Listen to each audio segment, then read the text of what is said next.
pressure. But good morning, everyone. A very warm welcome to all of you. Thank you so much for joining us today on Voi's very first Data Engineering Meetup. Yay! So I hope your breakfast was more secure than your personal data. But in all seriousness, just as we need to protect our food from contamination, we also need to protect our data from unauthorized access. So I'm very excited to share this presentation with you all about how we secure PII data in Snowflake at scale, focusing on our implementation of Snowflake dynamic data masking and how we did it with dbt. If you have already not joined the presentation, I request you all to join the presentation because this is going to be an interactive session. And don't worry, we'll try to keep things interesting so you don't fall asleep on us. And as Sarah mentioned, you can keep adding your questions in the Mentimeter and we'll try to address this at the end of the presentation. Sounds good? Yes. Okay. So before we get started, here is a quick introduction about me. I am Ritika. Nice to meet you all. I work as a data engineer in data platform team at Voi, where I work with data pipelines, imports and exports of data, data governance, data quality, etc. I come from a scientific background. I did my master's in medicinal chemistry and started my career working as a scientist at a pharmaceutical giant.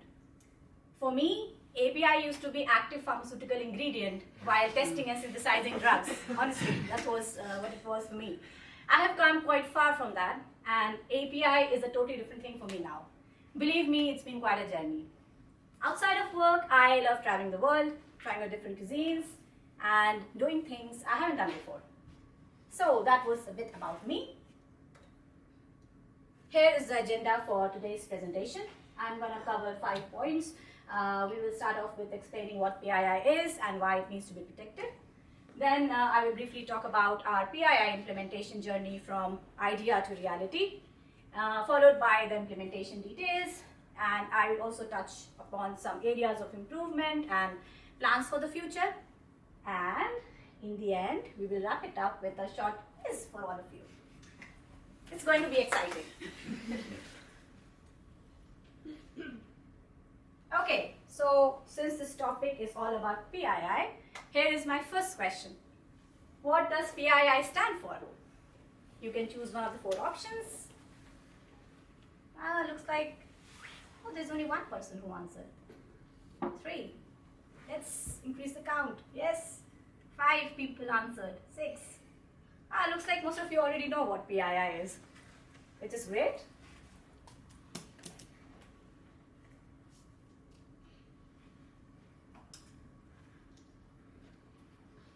Okay. So 23 people have voted already. Nice. So the correct answer is PII stands for Personally Identifiable Information.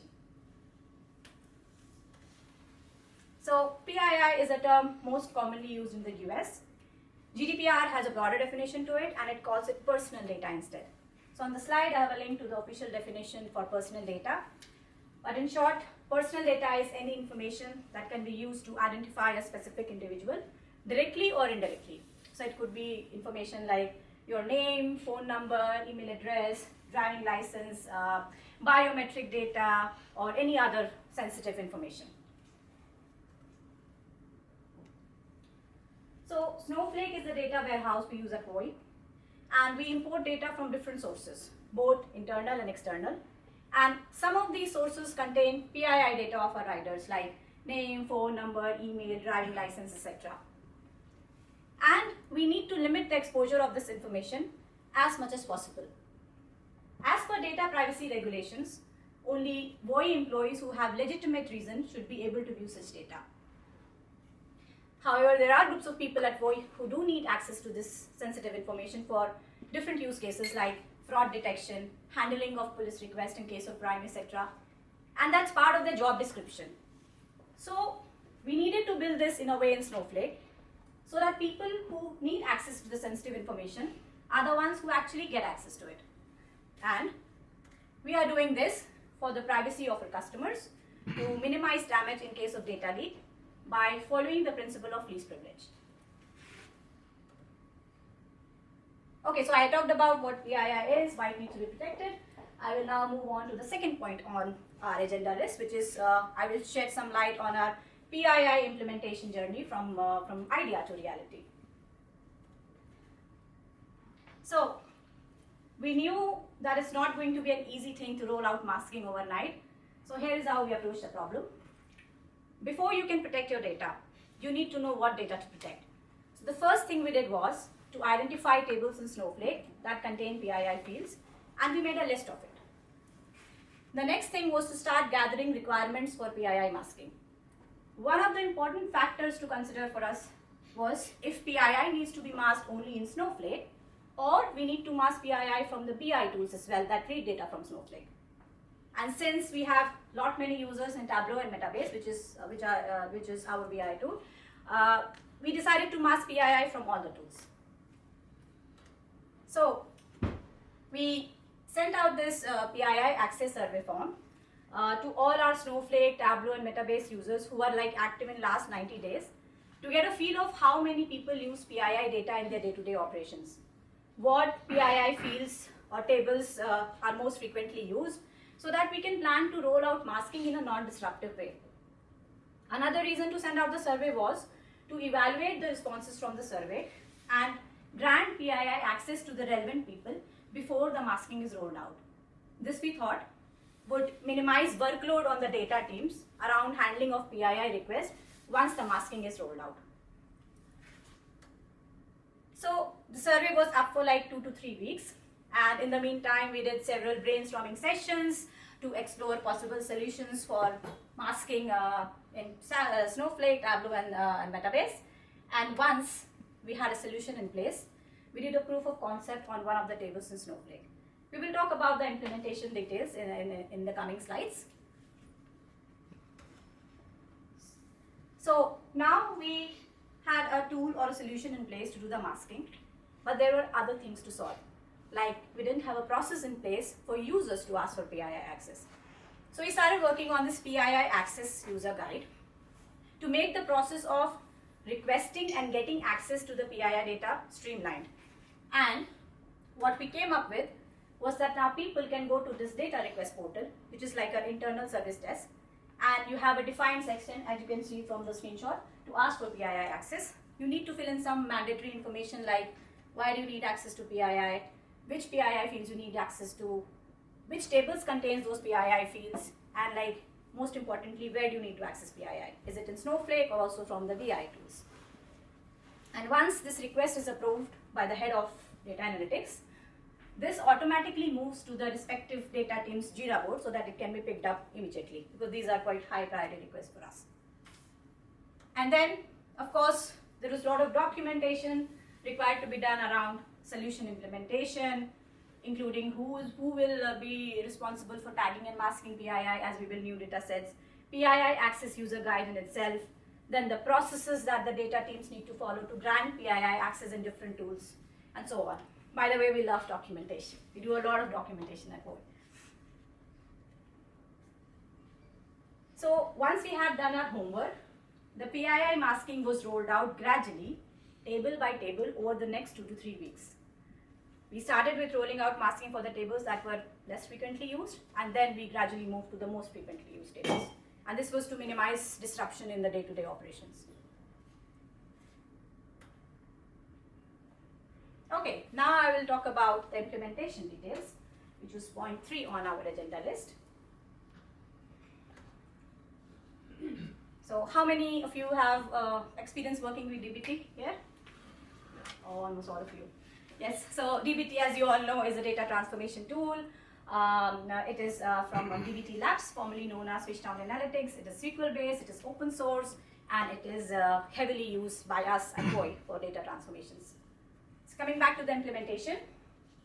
So at the time when we were looking into this, we came across this feature of Snowflake called dynamic data masking, which is really great, and it is available for our enterprise customers. In short, what you need to know about dynamic data masking is, it's a column level security features that uses masking policies to mask sensitive data in a table at query time based on user's role. So based on user's role, you will either see the sensitive information or you will see it masked. So this solution looked great to us because you didn't have to make copies of your data, which could have resulted in increased code base, and we also save on resources. Moreover, this is natively supported by Snowflake, so it was very easy to implement. So here in the flow chart, you see how Snowflake and dbt are used to do the masking. And we will cover the details in the slides later, but this is a high level overview of how the implementation process looks like. So you need to first have the masking policies in place for the different PII columns that you want to mask. Then we should have like rows in Snowflake that can access sensitive data. And then we apply these policies to the PII fields. And this we do with the help of a feature of dbt called macro, which we will talk about in the slides later. So what are these masking policies? Masking policies are rules that lets you control what different users can see when looking at the same data set. So you need to have only one data set, and different users will either see the sensitive information or they will see it masked, depending on their role. You can create masking policies for different types of PII columns, or you can use the same masking policy across different PII columns, depending on your role, provided they have the same data type. So here is an example for the code snippet for the masking policy on phone number. It works like a case when statement. So it basically says that if there is a user that inherits a role from PII, which we will talk about in the slides later, that person will be able to see the actual value. For other rows, they will only see the first 4 digits of the phone number and the rest masked by asterisk. You have an option to display anything besides the actual value in the else condition. So you can pretty much use any regular expression or any logic that you want to use depending on how you want the mask column to look like for the unauthorized users. Now I will talk a little bit about our new roles for column masking. We are currently working on a new role hierarchy structure in Snowflake, but this is a very simplified version of before and after picture of a roles hierarchy in Snowflake. So if you have a role pointing towards, if you have an arrow pointing towards a role, it means that this role can do everything from every role below it. It inherits all the privileges from all the role below it. The two roles that I want to focus here are developer and reporter role. Developer role is the role which is used to create models in Snowflake using dbt, and reporter role is the role used by the BI tools to connect to Snowflake. So we created this new role called PII. This is an abstract role. It does not do anything by itself, but any role that inherits from this PII role will be able to see the sensitive information. So earlier we had this reporter and developer role which could access anything, but now we have these two new roles that have access to the sensitive information, and the original roles cannot access any sensitive information. And since we use developer and reporter for Snowflake, Tableau, and Metabase, we are not showing any personal data by default to anyone at Voi. And anyone who needs access to PII information needs to request for PII access to data request portal, as I described before.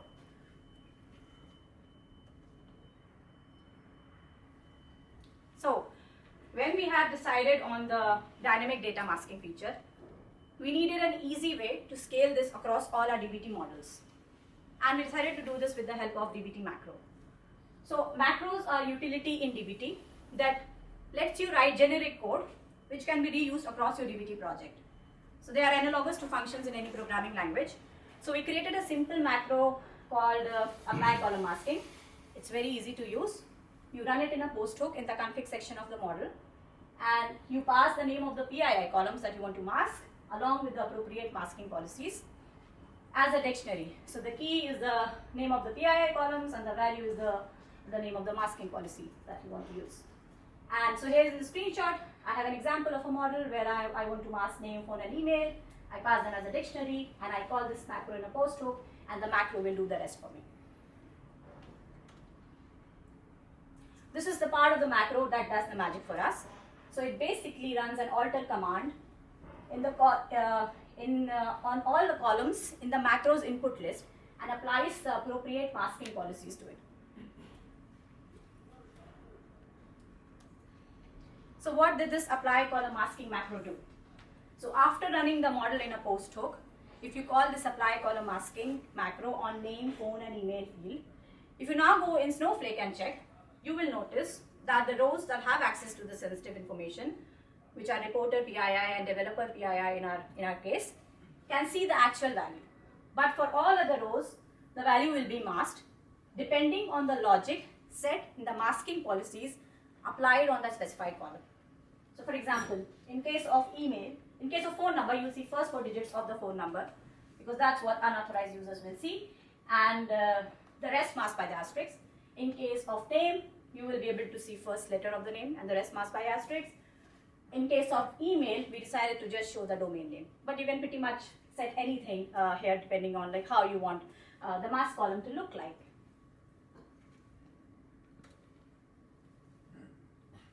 Okay, so DBT has its way of generating documentation for your DBT project, and it renders into a website called DBT Docs. DBT Docs is the data catalog that you get out of the box from DBT. We are looking into other advanced options like Data Hub, etc. But this is what we have for now. And to enrich our data catalog with PII information, we use meta tags to tag PII columns in DBT. Meta tags are a property of DBT that lets you set metadata on a resource. And when you do that, this information shows up in the DBT Docs. So in the first screenshot, I have an account model which contains PII columns, name, phone, and email. So I tag the model that it contains PII using meta tag, and then I also tag individual PII columns that they contain PII. And this shows up in the DBT Docs, in the DBT Docs, as you can see from the second screenshot. This is just a part of the DBT Docs that shows that this model contains PII, but you also see this information on the column level because we also tag the individual columns in the model. You can use meta tags for other use cases as well. Like for example, we use meta tags at Voi for tagging our model owners and team owners for individual DBT models. And then we have like an automation set, or you can say a pipeline that gets this metadata in Snowflake. And then we have a report on top of it to track, okay, which models have model owners and team owners. Going forward, we want to decentralize our DBT alerts and like send alerts to specific teams, team-specific channels. So that is one other use case of meta tags. Okay, now I will talk a bit about some areas of improvement, learnings, and like plans for the future. So this is an ongoing effort, and there are a lot of things that we can improve on. So the first thing that we want to improve is make this entire setup a bit more user-friendly. So currently, the analysts, they need to go inside the DBT models and they need to call the macro manually, and they also tag the PII columns for that specific model. And what we want to do now is like we want the meta tags to automatically invoke the macro. So the analysts, they don't have to go inside the model and call the macro themselves. And this is something we know how to do it, so we are going to fix it quite soon. Then we want to have some kind of PII monitoring to track which PII fields have been masked in which tables. We also want to look into data classification feature of Snowflake that automatically tags PII column. And there is another cool feature from Snowflake which automatically masks PII columns based on object tags. And we want to see how we can leverage these two features to fully automate the masking end to end. Then we also want to look into some time-based access, because now if a user asks for PII access, you get like a forever access, and this is something we want to restrict. We want to have for security reasons. So this is something we want to look into. Then we want to look into some additional security features like row-level security for more granular access and so on. There is one thing that I would like to point out. If at your company you have a use case where you need to join on a PII column, then you should probably use a hash function in your masking policy instead of going with asterisks, because the join and group by operations don't work with asterisks. We didn't have that kind of use case at Voi, so we just went ahead with asterisks, but just to keep in mind. Thank you so much for listening to me. I had a great time presenting, and I hope this was informative and fun. And we have some time for Q&A, right? Yes. I thought I could skip. Okay. And please upvote questions if you haven't already, or if you have additional ones, you can ask them through your phone. So the first question is, did you have use cases where you needed to take row level access into account? Does Snowflake dynamic masking support that? So we didn't have any use case for row level security when we were looking into dynamic data masking feature for masking PII columns. But I know that you can use dynamic data masking along with row level security together, and this is something that we want to explore going forward, because we do have use cases where we want to limit people, and especially from different markets, we want people to see only their data, and then there is also sensitive data in that table, so we want to mask that as well. So this is something on our radar, but it is possible. But we didn't have any use case at that point in time. Okay, let's come to the next question. Is there a reason you use both Tableau and Metabase instead of just one of them? Good question. So the Tableau is like more of a official business tool for us, and so you need to know, you need to have the Tableau skills to be able to build reports. But we have many stakeholders that don't know how to use Tableau, and they are not very well versed in SQL. So Metabase is like more user-friendly tool. So you can go there, you can do some random queries, you can check the results. So that's one of the reasons that we have like both Metabase and Tableau, to accommodate both kind of users at Voi, or stakeholders, sorry. Next question. What's the best part about working at Voi as a data engineer? Oh, so many things. So it wasn't actually for me, it wasn't me standing there.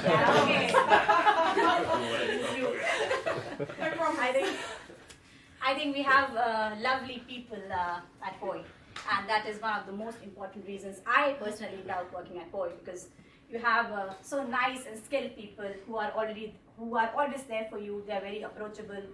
We work in a very transparent culture where everyone is heard and listened to. So that's the reason, and I personally believe that people make a company. It's not the other way around. So it's the people. Next question. Overall, do you have any learnings or key takeaways that you would like to share? So this entire project was a bit challenging, I would say, from start to finish. So when we sent out this PII access survey form to get a feeling of how many people use PII, it created a sense of panic. The stakeholders were like, I will lose access. It's the end for me at Voi. How will I work? How will I function? So, and especially people who are not data professionals, it's very hard to convince them that everything will be fine and this is just a process that we need to follow, and eventually you will get access, but you need to follow a process. So I felt that was a bit challenging, and people were pinging me in DM, others in my team. So that was one of the things. So the learning, I would say, is like people are too scared to lose access in general, I feel. And maybe we could improve on that. We could have been like more assurative when we sent out the survey saying that, okay, these are the columns that you will lose access to, but we can assure you, you will get it back, and we are in the process. But since we were very in the beginning of this implementation process, we couldn't anticipate so much things. So that was one of the learning. And then I talked about the asterisks don't work with the join operations. So that was also one of the learning that we didn't notice when we were setting this up. Yes? Next question? Yeah, key takeaways. One more thing to mention. You have to be very clear in your communication when you're handling such projects, because it's like not restricted to data professionals. It's like organizational. It is like an organizational project. So where everyone is involved, everyone uses the data. So I think clarity of communication is very important. There's 2 more questions. Okay. What are the most challenging part of the whole journey? Any do's and don'ts? Yeah, I think I already talked about it. The challenging part was to convince people from non-data teams that this is going to be implemented, and I think I talked about it. So that was the most challenging part, I would say. Otherwise, we had like small challenges here and there throughout the process. some technical challenges and some non-technical challenges. And then we had to do a lot of trainings sessions for the analyst, for other people. So yeah, those were the things. When did you start with your PII journey? Okay, I think it was at the time when I joined Voi, 1.5 years back, two years back. So that was the first project that I worked on, starting as a data engineer. So it was, yeah, a bit long back. That's why we have so many areas of improvement. We need to look into these new features from Snowflake and see how we can fully automate the process. So, yeah.